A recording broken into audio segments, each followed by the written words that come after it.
සමහර අය වාලම්පුරි තියාගෙන වැඳගෙන සත්කාර කරගෙන ඉන්නවා වාසනාව ලැබෙන්න. ඊළඟට සමහර අය තව වෙන වත් පිළිවෙත් තව වාසනාව කැන්දන දේවල්. මෙහෙම එක එක නවරත්න අල්ලලා කියන්නේ මැණික් නවයකින් මුදු හදා ගන්නවා, මැණික් වලින් චේන් හදා ගන්නවා, යන්ත්‍ර දානවා, පරණ තෙල් වර්ග පාවිච්චි කරනවා. එතකොට කොහොමද මේ වාසනාව කැන්දන්නේ කියන එක ඇත්තටම වාලම්පුරිය තුල වාසනාව තියෙනවද ඒක අපිට ප්‍රතික්ෂේප කරන්න පුළුවන්ද? එහෙම නැත්නම් යන්ත්‍රයක් අපිට ප්‍රතික්ෂේප කරන්න පුළුවන්ද? එහෙම නැත්නම් ගෙදර සමහර අය කියනවා ගෙයින් එළියට බහිනකොට මේ විදිහේ ගහක් තිබ්බොත් වාසනාවන්ත. දොර මේ පැත්තට හැරුණොත් වාසනාවයි. අපිට එහෙම ප්‍රතික්ෂේප කරන්න පුළුවන්ද කියලා. මේකට කතාවක් ඇසුරෙන් මම මේ කියන්න හදන දේ ඔයාලට තවත් තේරෙයි. අපි කතාවක් ඇසුරෙන් මේක ඉගෙන ගත්තොත්. ඔබට මතකනේ අනේපිඩු සිටුතුමා දුප්පත් උනේ මිනිසුන් ණය අරන් දෙන්න නැතුන් ගියා. එතකොට අනේපිඩු සිටුතුමා නඩුමකට බැස්සේ නැහැ. මේ මිනිසුත් එක්ක ඉල්ලීලා ගියේ නැහැ. ඒ නිසා අනේපිඩු සිටුතුමාගේ මධ්‍යස්ථ ස්වභාවය අයුතු විදිහට පාවිච්චි කළා මිනිස්සු. කරත්ත ගණන් ධනය මේ අනේපිඩු සිටුතුමාට නොලැබී ගියා. ස්වභාවික ව්‍යසනයක් ඇවිල්ලා විශාල ගම් වතුරක් ඇවිල්ලා අචිරවතී ගඟ අයිනේ තිබ්බ නිධානයක් සැඩපහරට ගහගෙන ගියා. අදටත් එතුමාගේ මාලිගාවේ දොරටුව තියෙනවා අචිරවතී නදිය ළඟ. ඉතින් ඒ නිසා එතුමාට ගොඩක් කරදර වුණා. ඒක මදිවට අර කරදර පිට හිටපු මෙතුමාට මේ මාලිගාවේ දේවතාවියක් ඇවිල්ලා කිව්වා ඔය ඔක්කොම කරදර ශ්‍රමණ බවක් ගෞතමයන්ට දන් දෙන නිසා මෙහෙට වැද්ද ගන්න එපා කියලා. තී කවුද මට අනුශාසනා කරන්න කියලා මේ ඇඟිලි පොළලා ඵලයන් යන මෙතනින් කියලා සැර දැම්මා. ඉතින් ඒ දේවතාවියට යන්නේ නමක් නැති වුණා. සූතාපන්න ශ්‍රාවකෙක්නේ. මෑට පිළිසරණක් නැතුවම සක්දෙවිඳු ළඟට ගියා මට ඉන්න තැනක් නැහැ මාව සිටු මාලිගාවෙන් ඒ අරක්ගෙන හිටපු කොතෙන් පැන්නුවා කියලා. ඒ කියන්නේ සිටු මාලිගාවේ දොරටුවේ කොතට තමයි අරක්ගෙන හිටියේ. ඒතකොට මේක අපිට ගෝචර නැති දෙයක්. කොතට දෙවි කෙනෙක් අරක්ගෙන ඉන්නවා කියන්නේ. අනේපිඩු සිටුතුමාගේ මාලිගාවට ඇතුල් වෙන ලස්සන තොරණක් තියෙනවා. මේ තොරණේ කොතට තමයි අරක්ගෙන හිටියේ. ඒතර බුදුරජාණන් වහන්සේ රහතන් වහන්සේලා එතනින් දොරටුව යටින් වඩිනකොට අර දේවතාවිය හැමදාම බිමට වඩිනවා. උඩ ඉන්න බෑ. ඒ අමනාපේ තමයි ඇයට තිබුණේ. සක්දෙවිඳු කිව්වා තී බරපතල වරදක් කළා තින්නේ ඒ වගේ මහා උපාසකයෙක් එක්ක ශාස්ත්‍රඥ වහන්සේගේ අගුණ කතා කරන්න ගියා. එහෙම නෙවෙයි තී සමාව ගන්න ඕන. ඒ සමාව ගන්න ඕනේ එතුමාගේ නැතිවිච්ච ධනෙ ආපහු ලබලා දෙන්න කිව්වා. ඉතින් ඊට පස්සේ මේ දේවතාවිය අර ණයගත් මිනිසුන්ගේ ගෙවල් වලට ගිහිල්ලා බය කරලා ණය ආපහු ලැබෙන විදිහට කටයුතු කළා. නැතිවිච්ච නිදන් උඩට මතු කරලා දේවානුභාවයෙන් සියලු ධනය ආයෙ ගෙදර ගොඩ කළා. ගබඩා පිරීලා යනකොට නායකාරයෝ කරත් පිටින් ආයෙ ගේනවා ණය ඉල්ලුවෙත් නැහැ ගේනල්ලා. සිටුතුමාට හරි පුදුමයි. දේවතාවිය හවස් වරුවේ පිනේ ඉඳලා සමාව ඉල්ලුවා. මං ඔන්න ධනෙ ගෙනල්ලා දුන්නා. මට දැන් සමාව. ඊට පස්සේ කිව්වා මගෙන් සමාව අරන් වැඩන්නේ. තී දොස් කිව්වේ මට නෙමෙයි ශාස්ත්‍රඥ වහන්සේට. ඒ නිසා හෙට දවසේ භාග්‍යතුන් වහන්සේ දානෙට වැඩියට පස්සේ තී සමාව ගන්න කිව්වා. ඊට පස්සේ බුදුරජාණන් වහන්සේ භුක්තානුමෝදනාව කරන වෙලාවේ දේවතාවියත් එතන හිඳගෙන බුදුරජාණන් වහන්සේගෙන් සමාව අරන් සිටුතුමාගෙම සමාව අරන් බණ ඇහුවා. බණ අහලා ඉවරනකොට සෝවාන් වුණා. සෝවාන් වෙන්න පින තිබ්බ කෙනෙකුට තමයි ඔය අක්කරත ලැබුණේ ওই දේවතාවියට. ඒ දේවතාවිය සෝවාන් වීමත් එක්ක සහ සිටුතුමාගේ පින්බලෙත් එක්ක ඒ දේවතාවිය ශ්‍රියාකාන්තාවක ශ්‍රියා දේවියගේ පිරිවරට ඇතුළු වුණා. ශ්‍රියාකාන්තාව මේ ලෝකේ ධනයට අධිග්‍රහිත දේවතාවියගේ පරිවාර දේවතාවියක් වුණා. දේවතාවියක් වෙලා ඒ ගෙදරට ශ්‍රියාකාන්තාව වුණේ යා. දැන් ඔන්න අපූර්ව කතාවක් දැන් ඊළඟට කියන්නේ. ඊට පස්සේ මොකද උනේ? දැන් ඒ ගෙදර ධනෙ ඉවර වෙන්නේ නැහැ. සැප සම්පත් මේ හැම තැනකම ශ්‍රියාකාන්තාව ගැවසෙනවා. බ්‍රාහ්මණයෙකුට ආරංචි වුණා සිටුතුමාගේ මාළිගාව දුප්පත් වෙලා හිටිය දැන් හරියට දැන් ධනවත් වෙලා කියලා. එතකොට මේ බ්‍රාහ්මණයා මන්ත්‍රකාරයෙක්. මේ මන්ත්‍ර බලෙන් එයාට නොපෙනෙන දේවල් පේනවා. දෙවිවරු පේනවා. එතකොට එයාට පුළුවන් තමන්ගේ මන්ත්‍ර බලෙන් දෙවිවරු බඳ ගන්න පුළුවන්. ඒ බ්‍රාහ්මණයාට හිතුණා අනේපිඩු සිටුතුමාගේ ගෙදරට ගිහිල්ලා ඒ සම්පත ලැබලා දෙන ඒ ශ්‍රියා දෙව්දුව මම බන්ධනය කළා අපේ ගෙදරට ගේන්න ඕන. ඒකට අපේ ගෙදරත් ධන සම්පත් පහළ වෙනවා. ඒ අනේපිඩු සිටුතුමාගේ ගෙදර වාසනාව අපේ ගෙදරට ගේන්න ඕන කියන එක නෙවෙයි කියන්නේ. දැන් අපි මාතෘකාව කතා කරන්නේ වාසනාව කොහෙද තියෙන්නේ කියලානේ. වාලම්පුරියේද යන්තරයේද මොකක් හරි ගෙදර තියෙන වස්තුවකද ඉඩමේද දොරහරවල තියෙන පැත්තේද එළියට බැස්ස ගමන් ඉස්සරහේ තියෙන ගහේද වාසනාව තියෙන කොතනද කියලා නෙමෙයි කියන්නේ. දැන් වාසනාව ගේන්න ඕන කියලා දේවතාවිය බන්ධනලා ගේන්න ගියා. ඉතින් සිටුතුමා මුණ ගැහිලා අර බ්‍රාහ්මණයා කතා කරගෙන ඉන්න ගමන් එයාගේ මන්ත්‍ර බලෙන් එයා බැලුවා කොහෙද සිරි දෙව්දුව ඉන්නේ කියලා. කියන්නේ ඊගෙදර වාසනාව කොතනද තියෙන්නේ කියලා. එතකොට ඊගෙදර එයා දැක්කා අනේපිඩු සිටුතුමාගේ ගෙදර මහ විශාල කුකුලෙක් ඉන්නවා. ලස්සන කුකුලෙක්. අර සිරි දෙව්දුව කුකුලා උඩ නැගලා ඉන්නේ දැන්. ඉතින් අර බමුණාට පේනවා දැන් අර කුකුලත් එක්ක තමයි සිරි දෙව්දුව ඉන්නේ කියලා. ඊට පස්සේ කිව්වා සිටුතුමනි මට අර කුකුල දැකලා දැන් අනේපිඩු සිටුතුමාට ඕවා පේන්නේ නැහැ. සිටුතුමාට ඒක පේනුන්නේ නැහැ. කවුරුත් ඔක දන්නේ නැහැ. අරයා මන්තර බලෙන් දකින්නේ ඒක. ඊට පස්සේ කිව්වා කුකුලා මට දෙන්න පුළුවන්ද කියලා. හොඳයි අරන් යන්න කිව්වා. ඊට පස්සේ මෙයා කුකුලා මෙහෙම අල්ලගෙන මේ ගන්නකොට සිරි දෙව්දුව අනේපිඩු සිටුතුමාගේ කොට්ටේ උඩට ගියා. දැන් වෙන කාටවත් මේක පේන්නේ නැහැ. ඒතර දැන් මෙයාට අර කුකුල අල්ලගෙන මෙයාව බන්ධනය කරන්න බෑ. ඊට පස්සේ කොට්ටේ උඩට ගියා. ඊට පස්සේ කිව්වා අර අනේ ඔබතුමාගේ යන්න අර මේ යහනේ තියෙන කොට්ටේට මම කැමතියි. ඊට පස්සේ කොට්ටෙත් දුන්නා. ඊට පස්සේ ඒ කොට්ටෙන් අයින් වෙලා සිටුතුමාගේ මේ රත්තරන් හැරීටියට අරක් ගත්තා. ඊට පස්සේ එයා ඒත් දැක්ක දේවතාවි ඒකට අරගෙන ඉන්නේ. ඒකක් ගත්තා. ඒක ගන්නකොට එතනින්ම සිරි දෙව්දුව අයින් වෙලා අනේපිඩු සිටුතුමාගේ දේවියගේ හිසේ තියෙන රත්තරන් පළඳනාවක් තියෙන මෙතන චූටි ඔටුන්නක් වගේ. සැරසිල්ලක් පෙන්ඩන් එක වගේ. අන්නේ හිසේ එතෙන් අරක් ගත්තා. දැන් නෝන අරන් යන්න යාගෙද? දැන් නිහඬ වුණා. දැන් මෙයාට පුදුමයි මෙයා මිනිස්සු බන්ධනය කරන කෙනෙක්. ඒතර කවදාවත් මෙහෙම වෙලා නැහැ. ඊට පස්සේ මෙයා සිටුතුමාට කිව්වා සිටුතුමනි මට සමා වෙන්න. මං ආවේ මට මේ කුකුලෙක්වත් කොටියක්වත් ඕන වෙලා නෙවෙයි. ඔබතුමාගේ ගෙදර ඉන්න ඒ සිරියා කාන්තාව ඔයා ඔබට වාසනාව ගෙන දෙන දෙව්දුව බන්ධනය කරගෙන යන්න. එයා බන්ධනය කරන්න බෑ. එයා අරක් ගන්න හැම එකක් එයා අරක් ගත්ත දේවල් තමයි මම ගත්තේ. ගන්න කන්නේ එයා එකින් එකට මාරු වෙනවා. කියලා සමාව අරගෙන ගියා. අනේපිඩු සිටුතුමා මේ බුදුරජාණන් වහන්සේ මුණ ගැහිලා ওই විස්තරي කිව්වා. බුදුරජාණන් වහන්සේ වදාලා සිටුතුමනි ওই බ්‍රාහ්මණයා කොහොම ওই දෙව්දුව බන්ධනය කරන්නද? ඔබගේ ගෙදර සිරියා කාන්තාව ඉන්නේ ඔබගේ පින්බලෙත් එක්ක. ඔබගේ පිනත් එක්කයි ඉන්නේ. දැන් ඒ තේරුම් ගන්න මේ කාරණාව.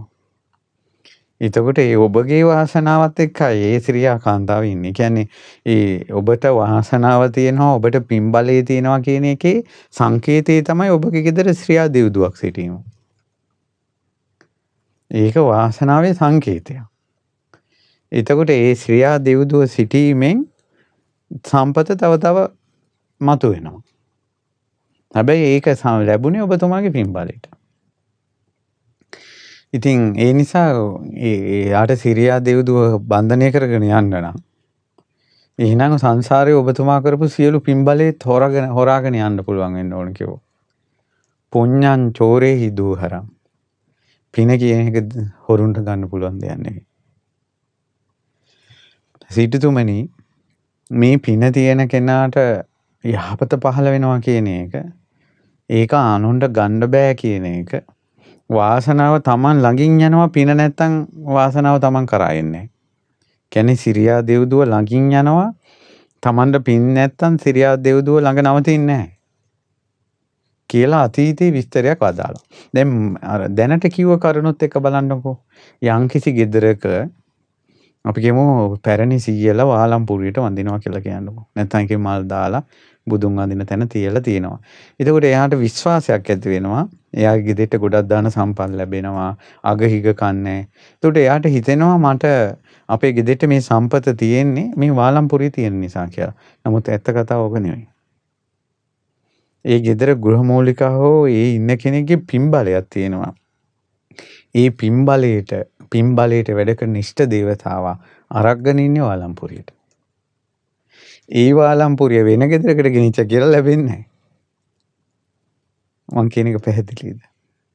සමහර ඉඩම් තියෙනවා. මේ ඉඩමේ හොඳට භවභෝග හැදෙනවා. ඊට පස්සේ භවභෝග හැදෙනකොට කෙනෙකුට හිතෙනවා ඔය ඉඩම බොහොම හොඳ එකක්.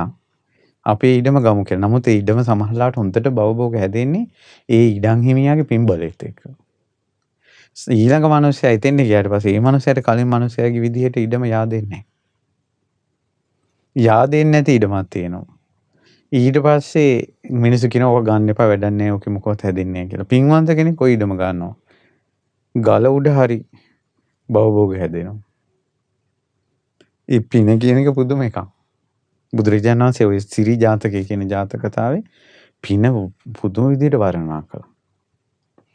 ඒකයි මං කිව්වේ අර සමහර ගෙවල් වලට එයා පැලඳගෙන ඉන්න නවරත්න. එහෙම නැත්නම් මොකක් හරි යාන්ත්‍රයක්.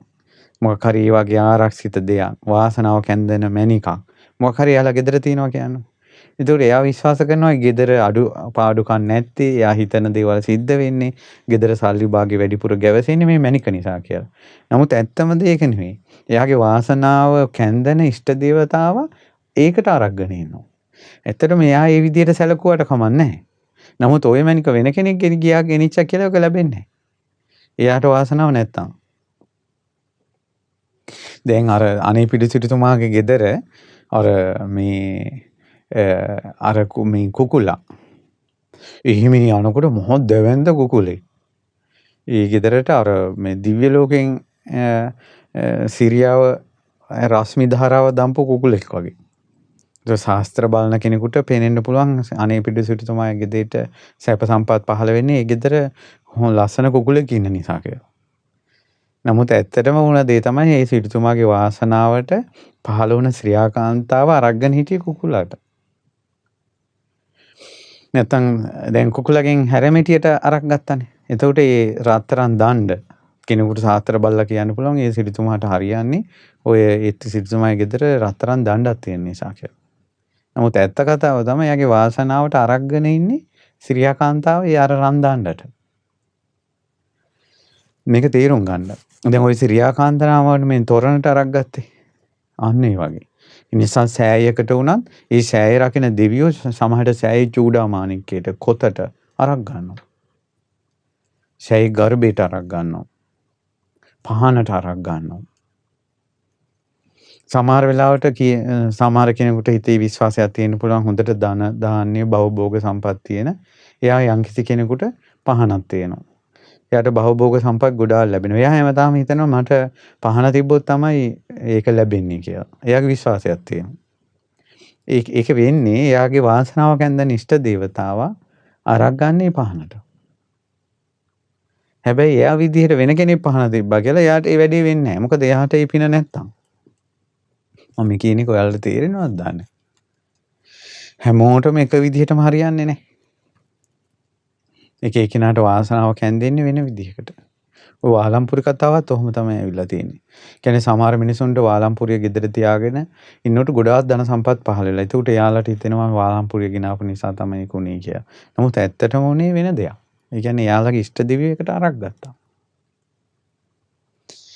ඊට පස්සේ ගෙදරින් බහිනකොටම ලස්සන ගහක් ඇහැට දකින්න. ඒකට එයාට හිතෙනවා මට ගෙදර ඉස්සරහම මෙහෙම ගහක් තියෙන නිසා තමයි අපේ ගෙදරට සිරියාව කියලා. නමුත් ඇත්තටම වෙන්නේ මේ ගෙදරට සිරියාව කැන්දෙන ශ්‍රියාකාන්තාව අරගෙන ඉන්නේ ගහට. අන්න ඒ වගේ. සමහර වෙලාවට කියනවා මම මේ පළඳනාව දැම්මට පස්සේ හරියට බබලනවා.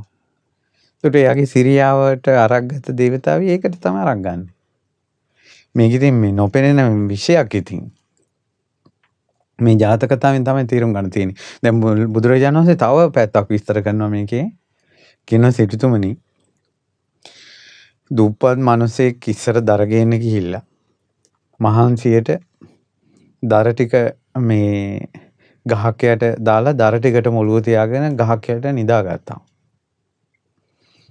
ඔය නිදාගත්ත ගහ ළඟ ඉස්සර දේවාලයක් තිබිලා දැන් දේවාලේ ගරා වැටිලා. පරණ දෙවොලක් දැන්. බුදුරජාණන් වහන්සේ වදාළා. ওই දෙවොලට මිනිස්සු බාරහාර ඔප්පු කරන්න නිදහස් කරලා තිනවා කුකුලෝ. දැන් ඔය අලුත් නුවර දෙනිමුණ්ඩ දේවාලේ එහෙම කුකුලෝ නිදහස් කරන්නේ. ඊළඟ ගොඩාක් තැන්වල මම නුවර දළදා මාලිගාවේ නාථ දේවාලේ පැත්තේ මම දැක්කා කුකුලෝ නිදහස් කරලා ඉන්නවා. ඔය දේවාලවල කුකුලෝ නිදහස් කරන්නේ. එතකොට මේ නිදහස් කරපු කුකුලෝ දෙන්නේ ඔය ගහේ උඩ අතු පල්ලහැනු උඩනුයි අතු දෙකේ වහලා හිටියා. මේ අයට ඒ යම්කිසි වරන් ඒ කුකුලන්ටත් යම්කිසි වරදාන ලැබිලා තියෙනවා. ඒ තමයි එක කුකුලෙකුට වරදානයක් ලැබිලා තියෙනවා. ඒක මෙන්න මෙහෙමයි කියවුනේ. දැන් උඩ ඉන්න කුකුලා වර්චස් කරනකොට යට ඉන්න කුකුලාගේ ඇඟට වැටුණා. ඉතින් යට ඉන්න කුකුලා කෑ ගැහුවොත් "ඔය මොකද මංගේ ඇඟට ජරා කරන්නේ?" ඊට සාරියා කිව්වා මම දැක්කේ නෑ නේ කියලා. මේ රණ්ඩුව දිගින් දිගට ගියා. කුකුළු දෙන්න දැන් කොටා ගන්න හදනවා. යට හිටපු කුකුලා කිව්වා "උඹ හිතන්න එපා මං නිකන් කුකුලෙක් කියලා. මට වරදාන ලැබිලා තියෙනවා. ඒ තමයි යම්කිසි කෙනෙක් මගේ ශරීරයේ මාංශ අනුභව කළොත් එයාට කහවණු 1000ක ධනයක් පහළ වෙනවා. ඒ කියන්නේ එයාට වරමක් වගේ එකක්. ඒක දේවාලක හිටපු කෙනෙක්. ඊට පස්සේ ඊළඟ කුකුලා කිව්වා "තෝ මොකේද? තෝ මොකේද? කවුරු හරි කෙනෙක් මට ලැබිලා තියෙන වරදානය තමයි කවුරු හරි කෙනෙක් මගේ ඇඟේ මාංශ වලින් ඇතුල් මාංශයේ කෙනෙක් කෑවොත් එහෙම එයා රජ වෙනවා. හමත් එක්ක කෙනෙක් කෑවොත් එහෙම එයා සිම්පතියක් වෙනවා. ස්ත්‍රියක් කෑවොත් අගබිසවක් වෙනවා.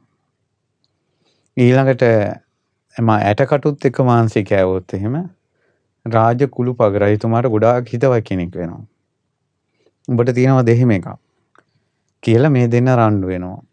රණ්ඩු වෙනකොට අර ගහ මුල හිටපු මිනිස්සයා අහගෙන හිටියා. අහගෙන ඉඳලා හිමීට එහා පැත්තෙන් ගහේ නැගලා උඩ හිටපු කුකුලා අල්ලගත්තා. යට හිටපු එක නෙවෙයි යට හිටපු කහවණු 1000යිනේ. ඊට පස්සේ කුකුලා අල්ලගෙන බෙල්ලත් මිරිකගෙන මාරලා ගෙදර අරන් ගියා. ගෙදර අරන් ගිහිල්ලා කිව්වා ඔන්න නෝනේ අපි ඒ කරදර ඉවරයි. කියලා මෙන්න මේ කුකුලා පිළිවෙලට මේ උයපන් අපිට කනකොට මේ මස් කෑලි ටික බෙදාගෙන කමු මේ විදිහට කියලා ලොකු විස්තරයක් කියන්නේ නැතුම් උයපන් කියලා දුන්නා. ඊට පස්සේ ඔන්න බතකුත් උයනවා මෙහෙන් කුකුල් මස් උයනවා. උයනකොට ඊට පස්සේ මෙයා කිව්වා දැන් මේවා කාපු ගමන් අපිට රජ සම්පත ලැබෙනවා. ඒ නිසා මෙහි නිකන් අඩු ගඳේ ඉන්නේ නැතුව ඉස්සෙල්ලාම හොඳට කොළපතක ඔතපන් කියලා බත් ටිකයි දැන් අර කුකුල් මස් ටිකයි කොළපතක ඔතලා කේල් කොලයක වගේ උතන්න ඇති. හොඳට ගැට ගහගත්ත රස්නේ පිට. රස්නේ පිට ගැට ගහගෙන තව කොළපතකින් වහලා භාජනයකට දාලා හොඳට වැහුවා. වහලා අපි මංගල ස්ථානයකට ගිහිල්ලා මේක කමු කියලා. හොඳට නාලා මේ දෙන්න ගිහිල්ලා ගංගායිනේ හොඳ පිරිසිදු ගල් තලාවක තියලා වතුර ටික වතුර නෑවා. ඒ වතුර නානාත දැන් මේක ඇත්තටම ඔක සිද්ධ වෙනවා. මේ මාංශය ඔය කියපු ක්‍රමයට කෑවොත් එයාට ඒ සම්පත්තිය ලැබෙනවා. දැන් මොකද දැන් මෙයාලා ගාවේ සම්පත්තිය තියෙනවා. දැන් මොකද උනේ එකපාරම ලොකු හුළඟක් අතු කඩාගෙන යන හුළඟක් ඇවිල්ලා අර ගල උඩ තිබ්බ භාජනේ හුළඟට ගහගෙන වතුරට වැටුණා. වතුරේ පාවා වෙලා ගියා. අර දෙන්න නනා හිටියේ. හුළඟට යනවා දැක්කේ නැහැ ගහගෙන යනවා දැක්කේ නැහැ. උඩට එනකොට භාජනේ නැහැ. දැන් මොකද්ද කියන්නේ? වාසනාව නැහැ. මේ දෙන්නලා තමයි කුකුල හම්බුනේ මේ මිනිස්සයාට. මෙහෙම ඉන්නකොට ওই ගඟේ පහළ රජතුමාගේ ඇමති කෙනෙක් මේ නනා ඉන්නවා. එයාගේ ඇඟේ වැදුන අර භාජනය ඇවිල්ලා. එයා ඒක අරන් බලනකොට රස්නේ පිට බත් මුලා. ඔය නාන තැනට ඒ ඇමෙතුමා ආවේ ඒ ළඟ මේ තියෙනවා මේ තාපසාරාමයක්. තාපසතුමාට වැඳලා තාපසතුමා දිවසින් දැක්ක අරක. මෙතුමා භාජනය අරන් එනකොට. ඊට පස්සේ මෙතුමාගේ නෝනයි නාලා ගොඩට ඇවිල්ලා අර බත් මුලක් දැකලා අපි මේක කමු කාගෙන් හරි ලැබිච්ච දෙයක් කියලා සැකයක් හිතුවේ නෑ. ගොඩට එනකොට තාපසාරාමේ ළඟින් යන්න තියෙන ඊට පස්සේ කිව්වා තාපසතුමාටත් දීලා කමු කියලා තාපසතුමාට කිව්වා තාපසතුමනි මෙහෙම බත් මුලක් ආවා මෙන්න මේ භාජනේ වතුර ගිහිල්ලත් නෑ රස්නේ පිට තියෙන්නේ. ඉතින් අයිතිකාරයෙකුත් නෑනේ දැන් අපි කන්න හදන්නේ කියලා. තාපසතුමා කිව්වා ඔය බත් මුල ඔයාලා හැමදාම දැන් මට දෙනවනේ. මම අද ඔයාලට දෙන්නම්. කියලා 3 දෙනාට බත් මුල බෙදලා ඇතුළේ මාංශ ටික ඇමතිතුමාට බෙදුවා. ඒ කියන්නේ පිට හැම ගෑවිච්චිත් නැති, ඇට කෝටු ගෑවිච්චිත් නැති තනි මස් කෑලි ටික ඇමතිතුමාට බෙදුවා. හැම ගෑවිච්ච කොටස ඇමතිතුමාගේ බිරිඳට බෙදුවා. ඇට කෝටු කෑලි ටික තාපසතුමා ගත්තා. එහෙම වුණාම වෙන්නේ ඇමතිතුමා රජ වෙනවා. දේවිය මොකක්ද අගබිසව වෙනවා. ඊළඟට රාජකුලුපංග වෙනවා. දැන් බලන්න ඔය ඇත්තම සිද්ධිය. දැන් අපි අද කාලේ ගෙදරට කුකුල් මස් ගෙනාවා කියලා ඔහොම බෙදලා කෑවා කියලා ඊට ජනාධිපති වෙන්නේ නැහැ. මම ඒකයි කිව්වේ කොලක් මේ වරදවා ගන්න එපා කියලා.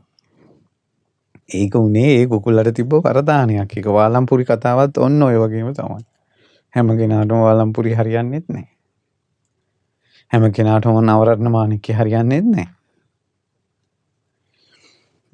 දින ඊට පස්සේ කිව්වා රජ ඇමතුමනි තව දවස් 3කින් ඔබතුමා රජ වෙනවා කියලා.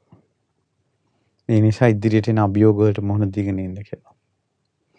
පෞහදාම රට ආක්‍රමණය කළා සතුරු. රජතුමා කිව්වා මේ යුද්ධය හොඳට මෙහෙවන්න නම් අපි මේ අය වංචා කරන්න ඕන. කියලා අර ඇමතිට කිව්වා උඹ රජතුමා විදියට ඔටුනු පළඳලා මේ ඇත අපිට ඵලයන් මම සෙම්පතියෙක් විදියට ගිහිල්ලා ඔක ආක්‍රමණය කරන්න. ඇත්ත රජුරෝ. ඇත්ත රජුරෝ සෙම්පතියෙක් විදියට ගිහිල්ලා ආක්‍රමණය කරන්න යනකොට රජුරෝ මැරුණා. ඇත අපිට ඉන්නවා රජුරු විදියට සරසපුව ඇමතියා. රජුරෝ මැරිච්ච ගමන්ම දැන් මෙයාට වගකීමන්නේ. මෙයා මොකද කළේ ඉක්මනට රාජ භාණ්ඩාගාරයෙන් රත්තරන් ගෙන්න කිව්වා. රන් රිදී මුතුමැණි නගරේ හැමතැනම ඉහිරවලා කිව්වා.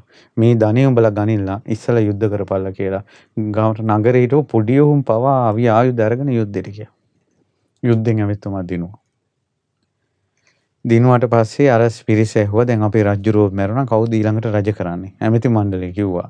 රජුරෝ ජීවමාන විද්දීම මෙතුමා රජ කරපු එකේ මෙතුමාම රජ කරමු කියලා 3 වෙනි දවසේ රජ කළා. රජ වුණා. බිසව අගබිසව වුණා. අර තාපසයා කුළුපග වුණා. මට ওই කතාව කියනකොට මතක් වුණේ මේ මැණික් පතල් කර්මාන්තේ. දැන් බලන්න අර කුකුල හම්බ වුණේ කාටද? කුකුල් මාංශය හැදුවේ කවුද? බත් මුල හැදුවේ කවුද? ඒ මනුස්සයාට මොකවත් නැහැ. නමුත් අර ඇමතිතුමා රජ වුණා ඒ සම්පත ලැබුණා.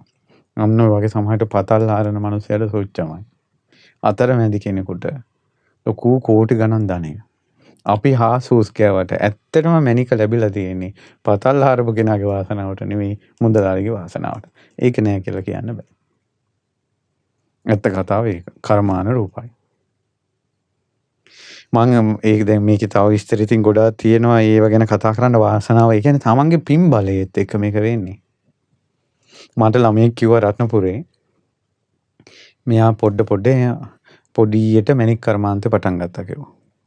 වයසක 100 කෙනෙක් ඇවිල්ලා උන්දට මොකක් හරි බෙහෙතක් හරි ගන්න ඕන වෙලා හරි වෙන්න ඇති කිව්වා. මෙච්චර මැණික් අහුරක් දලං කෑලි කියන්නේ මැණික් කපන්න කලින් පොඩි ಜಾති මැණික් ගල් ටිකක් පොඩි කෑලි ටිකක් කපලත් නැහැ. අනේ පුතේ මේක අරන් කීයක් හරි දෙන්නකෝ. අනේ සීයේ මට නම් ඕවා ඕනේ අවශ්‍ය නැහැ මට කියලා. වෙන කෙනෙකුට දෙන්න කියලා. ඊට පස්සේ කියලා එතනින් යවලා උදේ.